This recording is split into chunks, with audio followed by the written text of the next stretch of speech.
My sister demanded my renovated suite, and my parents backed her, calling me selfish despite me paying their mortgage. They thought they could bully me into submission, but they forgot I owned everything inside. So, I stripped the house bare and vanished.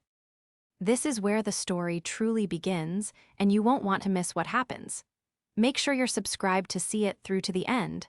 We're always curious. Where in the world are you all watching from today? Let us know in the comments. I didn't think a Thursday afternoon could shatter my entire reality, but looking back, the signs of the crack were there before I even walked through the door. I was running on fumes. I had just finished a 70-hour work week, finalizing the UX architecture for a massive fintech app launch that had been plagued by bugs and indecisive stakeholders for months. My eyes felt like they were packed with sand, and there was a dull, rhythmic thumping at the base of my skull that promised a full-blown migraine if I didn't get into a dark room within the hour. All I wanted, all I needed, was the sanctuary I had built for myself. I wanted to sink into the memory foam mattress I had saved up for, turn on the air purifier that hummed in that specific, soothing way, and perhaps listen to a quiet audiobook until my nervous system regulated itself. I parked my car in the driveway. It was the only car there that was less than 10 years old, a modest sedan I had bought 2 years ago. As I stepped out, the humid air clung to me, making my skin crawl. I noticed something odd immediately. My father's truck was in the driveway. Albert usually spent his Thursdays at the local lodge playing cards or tinkering with broken lawnmowers he promised to fix, but never did. And there was another car, a bright yellow compact car with a peeling bumper sticker that read Wild Child. Mia. My stomach turned over. My younger sister wasn't supposed to be visiting.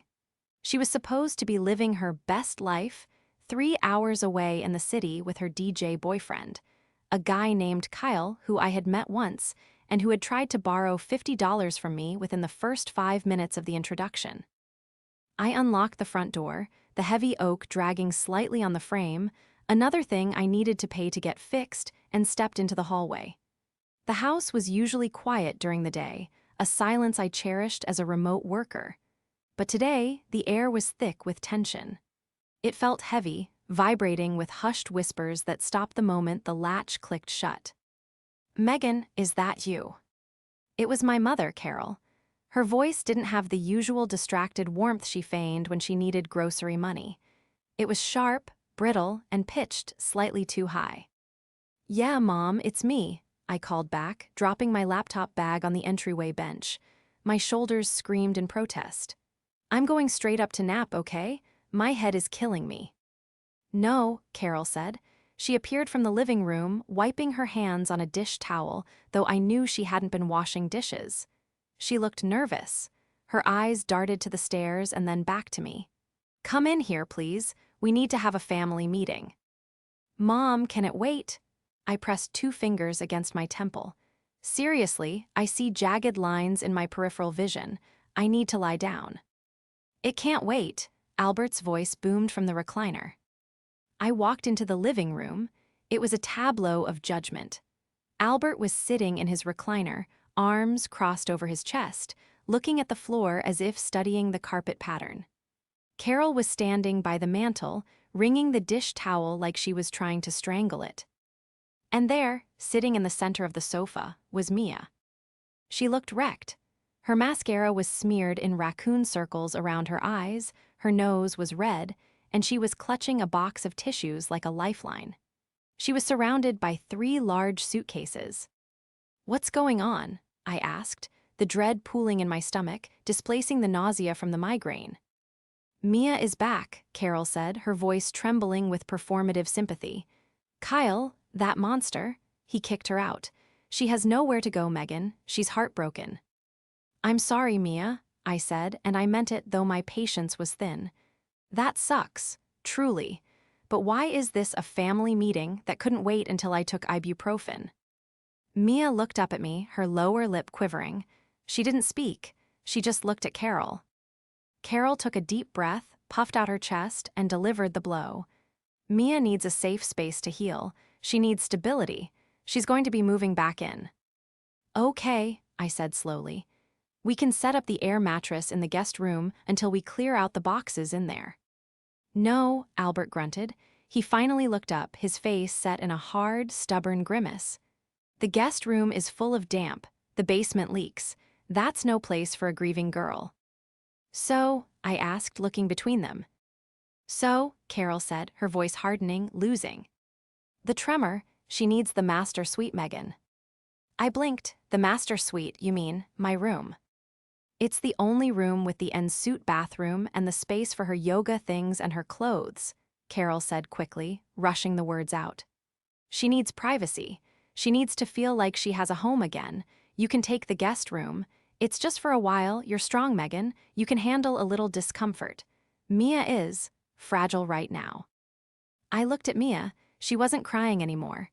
She was watching me, her eyes sharp, waiting to see if I would fold. You want me, I said, my voice barely a whisper, to move out of the room I pay the mortgage for, the room I spent $15,000 renovating, and move into the storage room that smells like mildew.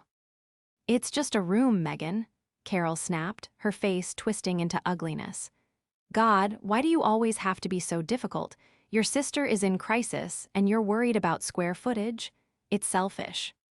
The word hung in the air like a slap. Selfish. I looked at the three of them. The sister who had mocked my career, the father who hadn't paid a bill in 4 years, and the mother who treated me like an ATM. I felt the migraine sharpen into a distinct, piercing point behind my eye, but the emotional pain was far worse.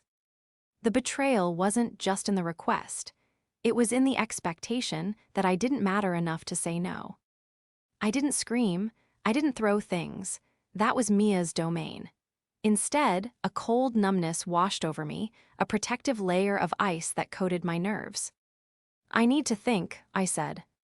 There's nothing to think about, Albert said, shifting his weight in the recliner. The recliner I had bought him for Christmas 2 years ago because he complained his back hurt. Mia is already unpacking the car. You need to have your stuff out by Saturday. Saturday, I laughed, a short, dry sound that lacked any humor. Today is Thursday. You want me to pack up my entire life, my office, my workspace, in 48 hours. You don't have that much stuff, Mia piped up. Her voice was scratchy, but there was a distinct edge of entitlement in it. Just clothes and computers. I have furniture, I have a vanity. I have things that need space. My computers are my livelihood, Mia, I said, turning to her. The livelihood that pays for the electricity you're using right now. Don't throw money in her face, Carol shouted, slamming her hand down on the mantelpiece. We are a family. We help each other. You have been so blessed, Megan. You make all this money sitting in your pajamas, tapping on a keyboard while the rest of us struggle. It's time you gave something back. I stared at her, gave something back. I walked out of the living room and up the stairs, my legs feeling like lead. I could hear them talking as I ascended. She's always been like this, Mia whined. So possessive. Don't worry, honey, Carol soothed. She'll do it. She knows it's the right thing to do. I reached the top of the landing and opened the door to my room. It wasn't just a room, it was my sanctuary. When I moved back in 3 years ago, the house was facing foreclosure. Albert had retired early, forced out, really, and Carol had never worked. They were drowning. I took over the mortgage, the utilities, the taxes. In exchange, I asked for one thing, the master suite. It had been a wreck then. Peeling 1980s wallpaper, a carpet that smelled of wet dog, and a bathroom with a cracked tub. I looked around now. The walls were painted a soft, expensive slate blue. The floors were hardwood, installed by a contractor I paid. The lighting was recessed and smart-controlled. My desk was a sprawling L-shaped mahogany setup that housed my 3 monitors. The en-suite bathroom featured a rain shower and heated tile floors. I had built this, every inch of it. I walked over to my desk and sat down. The migraine was throbbing, but my mind was beginning to race. I looked at the dual monitors, the ergonomic chair, the high-end webcam I used for client meetings. Then I looked at the corner of the room where my personal server rack sat. It controlled the mesh Wi-Fi system that blanketed the house, a system I installed because the internet here used to be dial-up slow. I looked at the thermostat on the wall, a Nest unit I had purchased and linked to my phone. I stood up and walked to the window, looking down at the backyard. I saw the new patio furniture I had bought last summer so Carol could host her book club. I saw the grill Albert loved to use. They saw this house as theirs. They saw me as a tenant who had gotten too comfortable, a resource to be harvested and then stored away in the closet when a more favored child needed the space. There was a knock on the door, and before I could answer, Carol walked in. She didn't knock to ask permission, she knocked to announce her arrival. She looked around the room, her eyes calculating. She wasn't seeing my hard work, she was seeing Mia's future. "You know," Carol said, running a hand over the velvet armchair in my reading nook. "Mia is going to need this chair. It matches her aesthetic. You won't fit it in the guest room anyway." "The chair cost $800, Mom," I said flatly. "Oh, stop it," she waved a hand dismissively. "It's just stuff. Family matters more than stuff. Look, Albert and I have been talking. Since you'll be in the guest room, we think it's fair if you keep paying the mortgage, obviously, but maybe we can lower your grocery contribution by $50 a month to make up for the inconvenience." $50, I repeated. "It's a gesture, Megan, take it." She turned to leave, pausing at the door. "Oh, and move the router thingy out of here. Mia says the lights keep her awake. Put it in the hall." "The router controls the internet for the whole house," I said. "Just move it," she snapped, "and start packing. Mia wants to paint the walls pink on Sunday." She closed the door. I sat there in the silence, the rage finally beginning to burn through the ice. They thought they had won. They thought that because they were my parents, because they held the title of family, they held all the cards. They thought I was trapped by obligation and guilt. But as I looked at the glowing lead light of the server rack blinking in the corner, I realized they had made a critical error in their calculations. They were looking at the walls and the floorboards. They weren't looking at the infrastructure. They had forgotten one crucial thing: I didn't just pay for the space. I owned the functionality of their lives. To understand why this betrayal cut so deep, you have to understand the ecosystem of my family. I was never the favorite. I was the reliable one, the low-maintenance one. While Mia was in high school getting cheerleading uniforms that cost as much as a used car, I was working part-time at a library to save for college. When Mia wrecked her first car 3 weeks after getting her license, Albert took out a loan to get her a new one so she wouldn't lose her confidence. When I got a flat tire in college, I was told to figure it out because money was tight. I didn't resent it back then. I internalized it. I thought that if I just worked harder, if I became successful enough, I could buy their approval. 3 years ago, when Albert sat me down at the kitchen table, tears in his eyes, and told me the bank was taking the house, I didn't hesitate. I was 23, making 6 figures and living in a shoebox apartment in the city. I moved home. I caught up their arrears, $12,000 in a single check. I took over the monthly payments. I filled the fridge. I upgraded the appliances because the old ones were fire hazards. I thought I was saving my family. In reality, I was just subsidizing their dysfunction. The person who orchestrated this dynamic wasn't Albert. He was lazy and entitled, sure, but he was a follower. The architect was Carol. Carol was a woman who believed the world owed her a lifestyle she had never earned. She was a master of emotional manipulation, a woman who could twist a compliment into an insult and make you apologize for it. She had been a beauty queen in her youth, and she saw Mia as her second chance at glory. Mia was the extension of Carol's vanity, loud, pretty, demanding, and utterly vacuous. I was the extension of Carol's utility. I was the worker bee. That evening, I went downstairs to get water. The atmosphere had shifted from tense to celebratory. They were in the kitchen, my kitchen, really, given I bought the stove, the double-door fridge, and the microwave. They were eating pizza. They hadn't asked me if I wanted any. "So I was thinking," Mia was saying, her mouth full of pepperoni. She was leaning against the granite island I had paid to install. After I paint the room, we should get new curtains. Megan's are too grim. I want sheer white ones. And maybe we can sell that big desk she has. It takes up too much room. I want a vanity there. We can put it on Marketplace, Carol agreed, pouring herself a glass of wine. We could probably get a few hundred for it. That would help with your moving costs. My blood ran cold. They were already planning to sell my property. I stood in the doorway, unseen for a moment, observing them. Mia looked different than she had a year ago. The city had hardened her. She was wearing designer athleisure wear that I knew cost more than my car payment, yet she was homeless. Her hair was perfectly balayaged. She didn't look like a victim of a bad breakup. She looked like a parasite looking for a new host.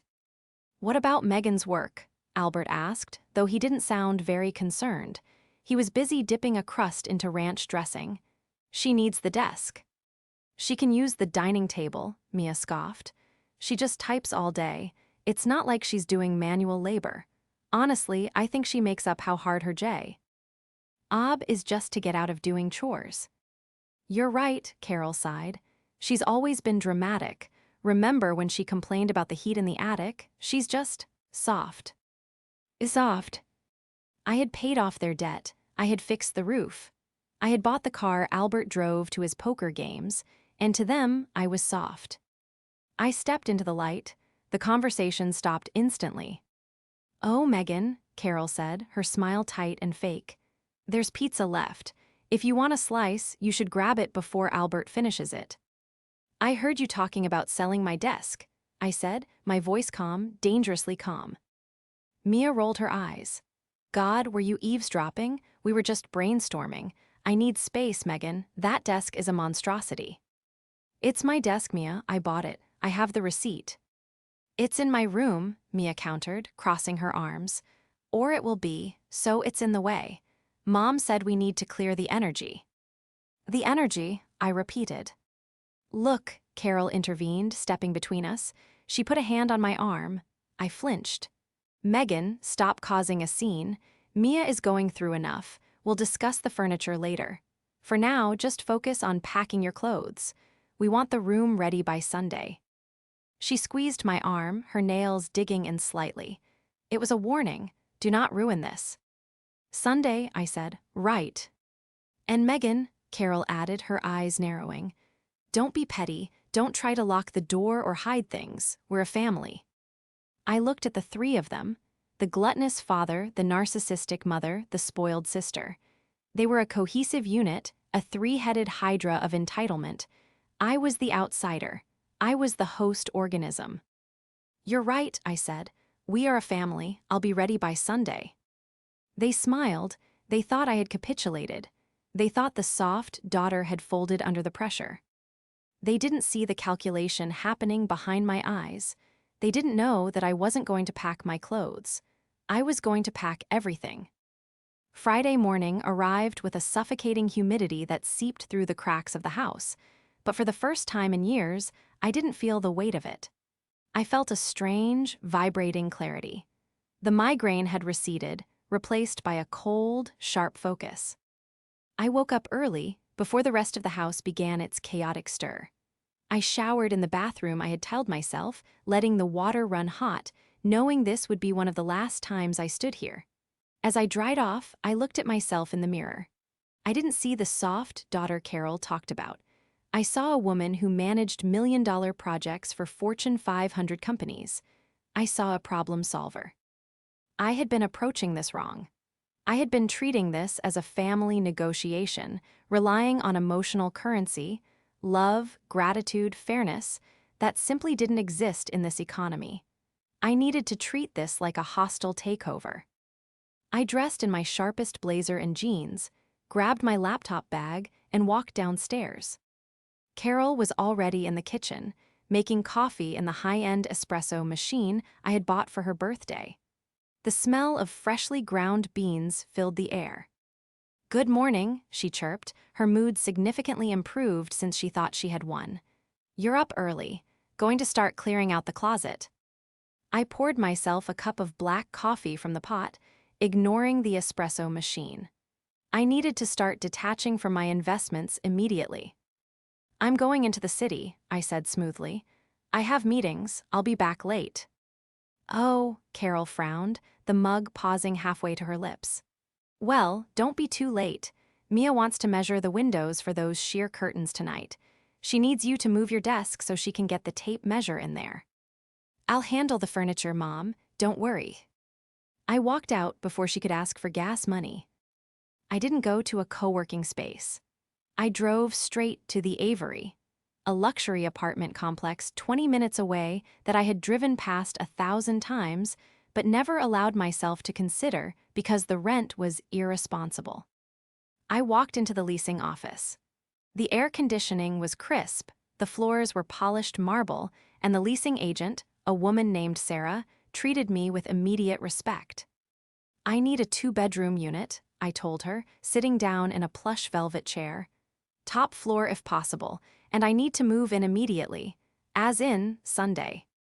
Sarah blinked, then smiled professionally. "We have a corner unit available. It has a skyline view, in-unit laundry, and fiber optic internet included." "Show me," I said. The tour was a revelation.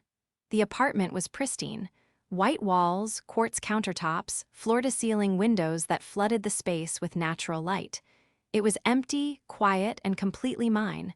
There was no damp smell, no peeling wallpaper, no parents judging my career. "I'll take it," I said, standing in the center of the living room. "Great, we can run the credit check now," Sarah said. "Do it." "Within and ho." I had signed the lease.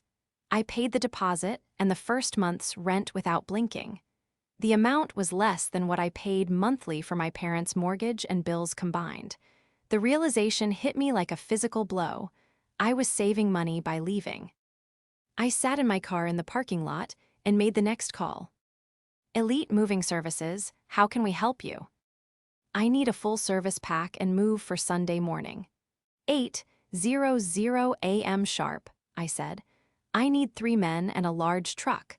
I'm taking heavy furniture, appliances, and electronics." "Sunday is short notice, ma'am. That's a premium rate." "I don't care about the rate," I said, watching a bird fly freely over the complex. "I just need you to be fast and thorough. And one more thing, when you arrive, my family will think you are moving things to the basement. You need to ignore them and follow my instructions only. Can you do that?" "We work for the person who signs the check, ma'am." "Perfect." I hung up. The trap was set. I wasn't just leaving, I was extracting my capital. I spent the rest of the afternoon gathering the digital paper trail. I downloaded every bank statement from the last 3 years. I highlighted every transfer to Albert, every bill payment to the utility companies, every massive grocery receipt. I wasn't building a case to win them back. I was building a defense for the inevitable slander campaign. I returned home around 6. The atmosphere in the house was manic. Mia had obviously been busy planning. There were paint swatches taped to the walls of my hallway. "Pink chiffon or rose petal?" Mia asked as soon as I walked in. She was holding a glass of wine, sitting on the stairs, blocking my path. "I think rose petal is more mature, right?" "Sure, Mia, rose petal," I said, stepping around her. "Did you move the desk?" she asked, not moving her legs. "Not yet. The movers are coming Sunday morning," I said. Mia's eyes lit up. "Movers? You hired movers just to take stuff to the basement and the guest room? Wow, must be nice to have money to burn on laziness." "I want it done quickly," I said, keeping my face neutral. "I don't want to drag this out." Carol walked out of the kitchen, wiping her hands. "That's actually a good idea, Megan. Your father shouldn't be lifting heavy things with his back. It's the least you could do, really, hiring help." "Exactly," I said. "I want to make sure the room is completely cleared for Mia by Sunday afternoon." "Perfect," Carol beamed. "See, I knew you'd come around. We're going to have a nice family dinner Sunday night to celebrate Mia's new start. You can make that lasagna everyone likes." I almost laughed. The audacity was breathtaking. They were kicking me out of my room, and in the same breath, assigning me catering duties for the celebration of my own displacement. "We'll see," I said. "I'm going upstairs to organize." I went into my room, my office, and closed the door. I didn't start packing clothes. I started with the documentation. I went to the file cabinet under my desk. I pulled out the receipt for the washer and dryer, $1,800. The receipt for the refrigerator, $2,200. The invoices for the electrical work, the plumbing, the flooring. I took a stack of bright neon green Post-it notes. I walked over to the server rack in the corner. I placed a sticky note on it, MEGAN's property. I walked to the smart TV mounted on the wall, MEGAN's property. I went into the bathroom and looked at the heated towel rack I had installed, MEGAN's property. There was a knock on the door, and before I could hide the notes, Albert walked in. He was holding a tape measure. "Just need to check the width of the closet," he grunted, not looking at me. He walked past me and started measuring. Then he paused. He looked at the TV. He looked at the neon green note. "What's this?" he asked, peeling it off. "Megan's property." "Just organizing for the movers, Dad," I said, my heart hammering against my ribs. "I want them to know exactly what gets moved so they don't take anything of yours by mistake." He snorted. "Well, obviously, just make sure they don't scratch the floors. I just had these refinished." I stared at him. "You had them refinished?" "Well, the house had them refinished," he corrected, waving his hand vaguely. "You paid the guy, but it's my house. The floor is part of the house." "Actually, Dad," I said, stepping closer to him, the anger simmering hot and bright in my chest. "The floor is a fixture. I can't take the floor. But everything that isn't nailed down, that's a different story." He frowned, looking at me with sudden suspicion. "What is that supposed to mean? You aren't taking the TV, are you? Mia needs a TV in here to unwind." "It's a 4K OLED, Dad. It cost $2,000. Why would I leave it in a room I'm not sleeping in?" "Because it's already mounted," he shouted, his face reddening. "You're going to leave holes in the wall? Jesus, Megan, you're being so petty. It's a TV. You can watch the one in the living room." "I bought the one in the living room too," I reminded him quietly.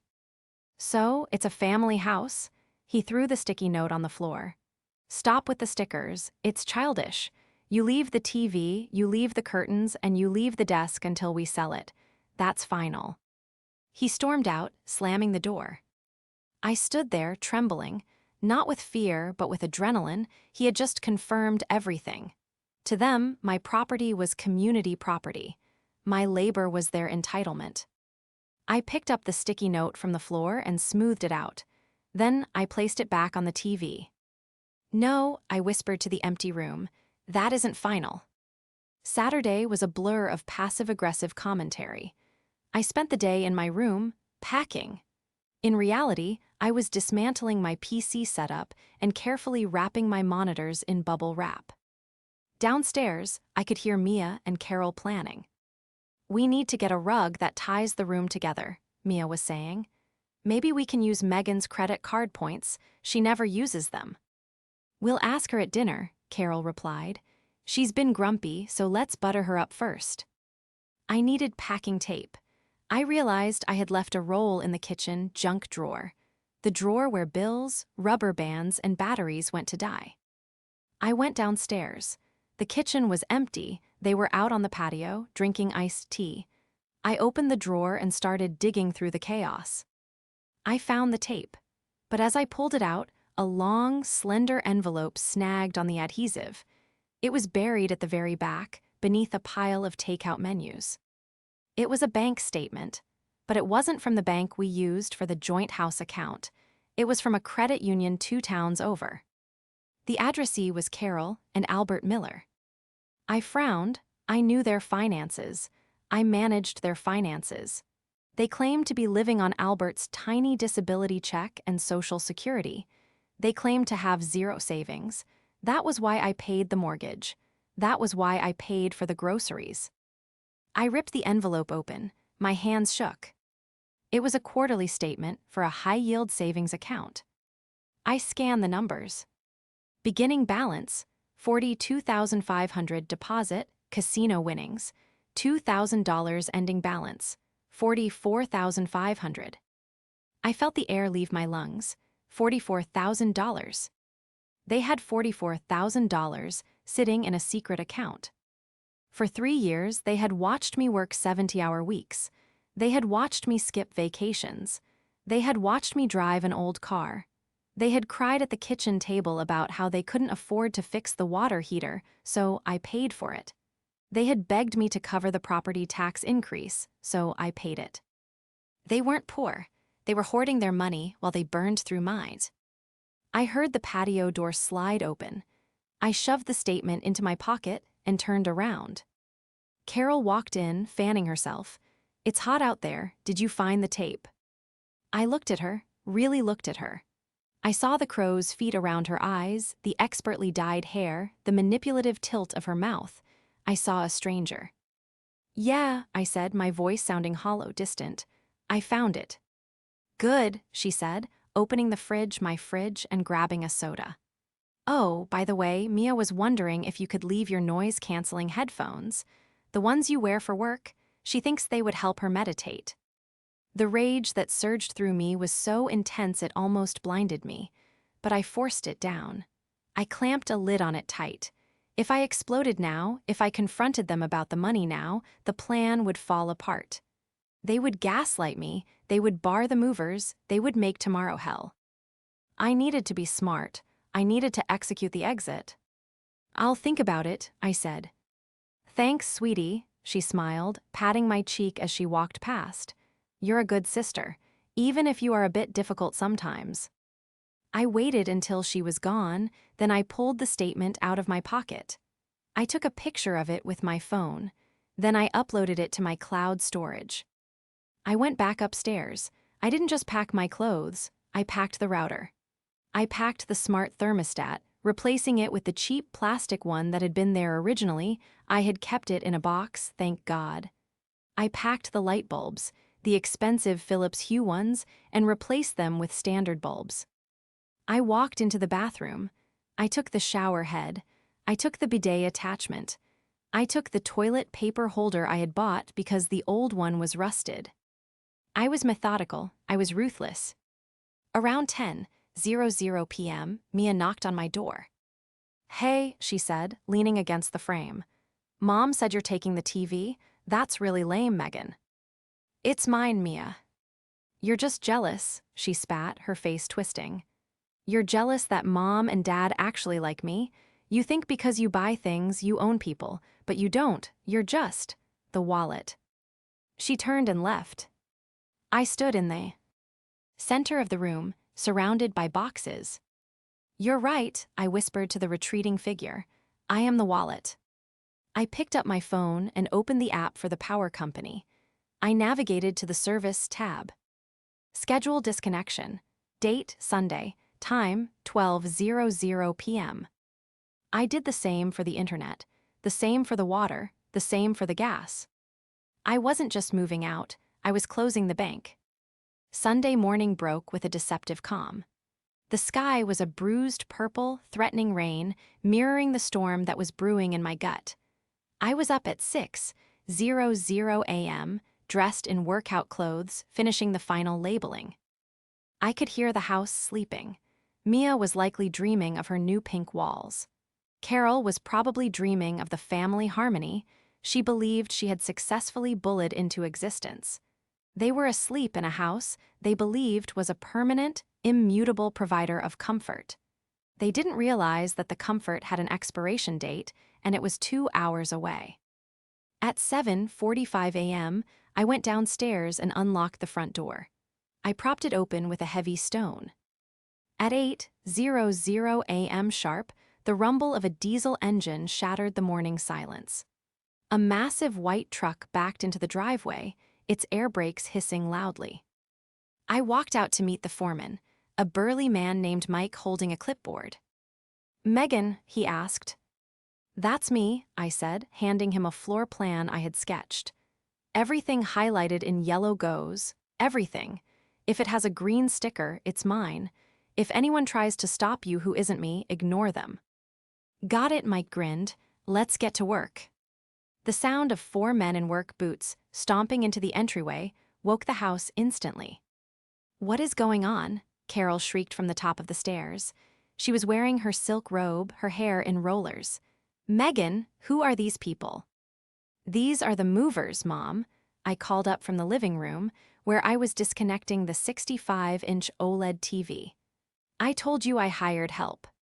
For the guest room, she shouted, rushing down the stairs. Why are they in the living room? Why are they touching the TV? Careful with that bracket, guys, I told the movers, ignoring her. Megan, Carol grabbed my arm, spinning me around. Her face was a mask of confusion and rising panic. Stop this immediately. You are not taking the living room TV. We agreed. No, Mom, I said, my voice steady, loud enough to be heard over the sound of packing tape ripping. You demanded. I listened. I never agreed. What's the racket? Albert appeared, stumbling out of the bedroom in his pajamas. He froze when he saw 2 men lifting the expensive leather recliner, his recliner. Hey, put that down. That's my chair. Actually, Dad, I said, stepping between him and the movers. I bought that chair on December 14th, 2023. I have the receipt. It's coming with me.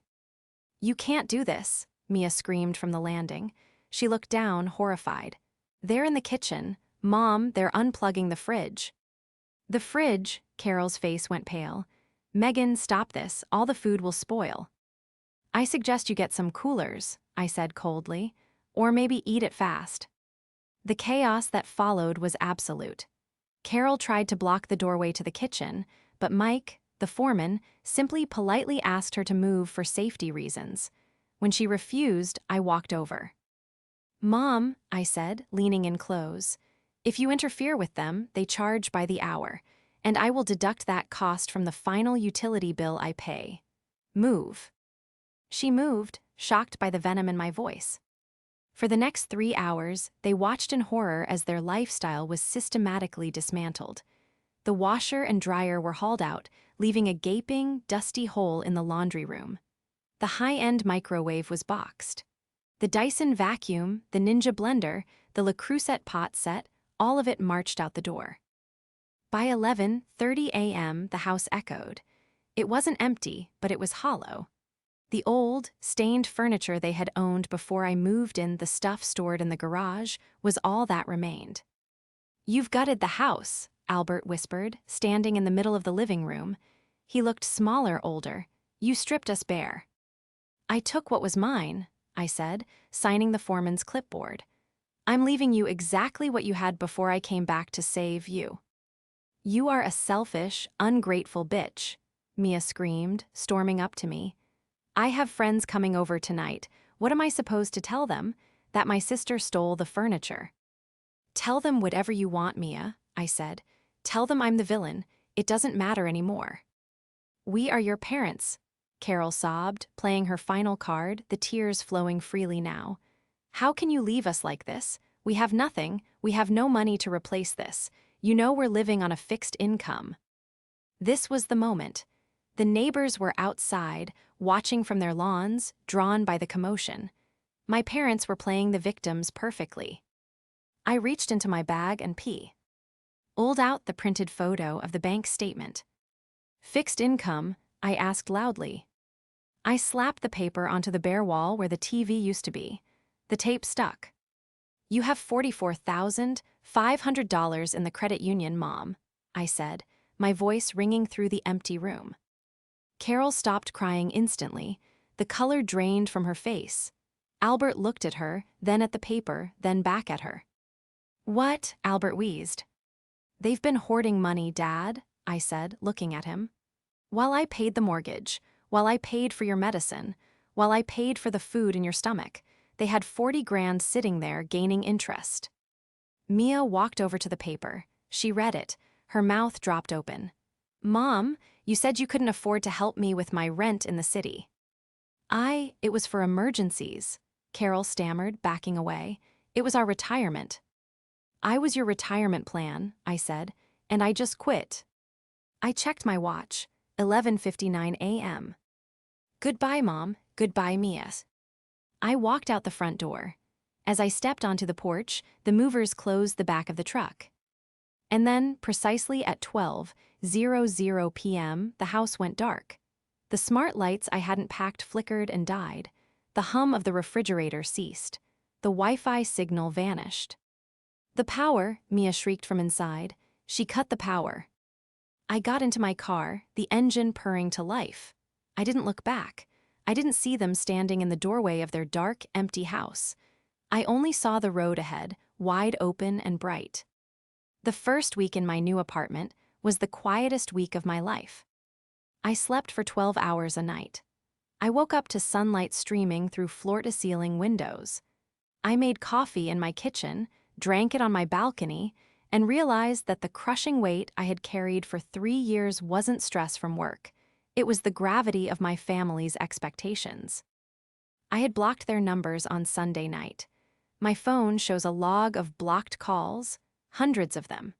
Carol, Mia, even extended aunts and uncles I hadn't spoken to in years, presumably recruited as flying monkeys to guilt-trip me back into submission.